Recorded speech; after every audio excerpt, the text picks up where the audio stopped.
Karena itu malam ini saya ingin mengajak pada kita semua, terlebih juga bagi saudara-saudari saya sebangsa setanah air, mari kita rubah cara pandang kehidupan kita, karena kita akan berakhir. Tidak ada perbedaan dalam setiap waktu. Pergantian tahun hanya mengantarkan pada capaian-capaian baru kita, apakah semakin baik dalam pandangan Allah atau tidak. Tahun ini lebih baik daripada tahun sebelumnya, esok lebih baik daripada tahun yang kemarinnya, dan seterusnya. Karena itu saya sarankan pada kita semua, mulai malam ini mari kita bertobat pada Allah Subhanahu wa taala. Ini di Jumat ini kita harus punya nilai-nilai dan fisik kebaikan beda dari sebelum-sebelumnya. Maka saya sarankan, kalau ada yang mengatakan tahun baru, saya sarankan tolong mulai tahun ini tinggalkan yang tidak bermanfaat. Bangsa kita butuh perubahan. Bangsa kita butuh dorongan-dorongan semangat kebaikan.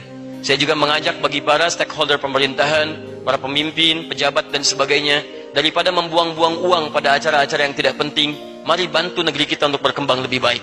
Kita menyadari bahwa bangsa kita banyak kekurangannya. Ada yang masih lapar, ada sekolah, ada fasilitas belum terbangun. Daripada digunakan pada hal-hal yang tidak penting, kenapa kita tidak arahkan dan bersinergi dengan masyarakat mendapatkan nilai kebaikan itu?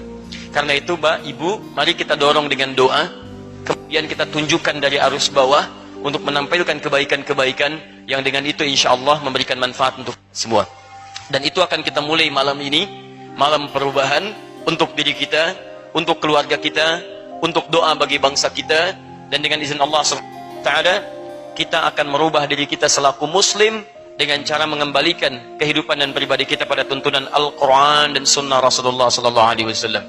Kita berharap mudah-mudahan janji Allah di Quran surah ke-7 Al-A'raf ayat 96 kita ikhtiarkan malam ini, dan sedikit demi sedikit kita akan dapatkan insyaallah janji yang dimaksudkan.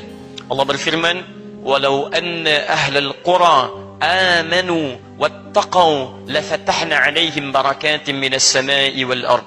Kalaulah penduduk negeri itu, satu penduduk negeri, bukan hanya satu dua orang, semuanya tergerak, amanu, untuk beriman pada Allah Subhanahu wa taala, yakin dengan Allah, kemudian setelah dia beriman, wattaqau, dia tingkatkan takwanya kepada Allah Subhanahu wa taala.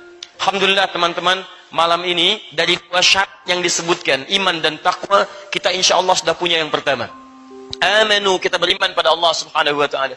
Kita tinggal buktikan yang kedua, wattaqau, dan mereka tingkatkan takwa kepada Allah Subhanahu wa taala. Perhatikan janji Allah dalam Al-Qur'an, la fatahna 'alaihim barakatin minas sama'i wal ard.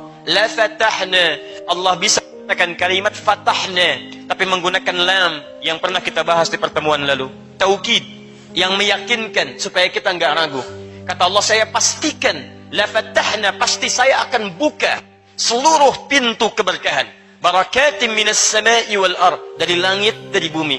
Bumi kita akan diberkahi dari Sabang sampai Merauke-nya. Bumi kita akan diberkahi dari darat, laut dan udaranya. Bahkan dari langit pun Allah katakan kami buka semua pintu keberkahan.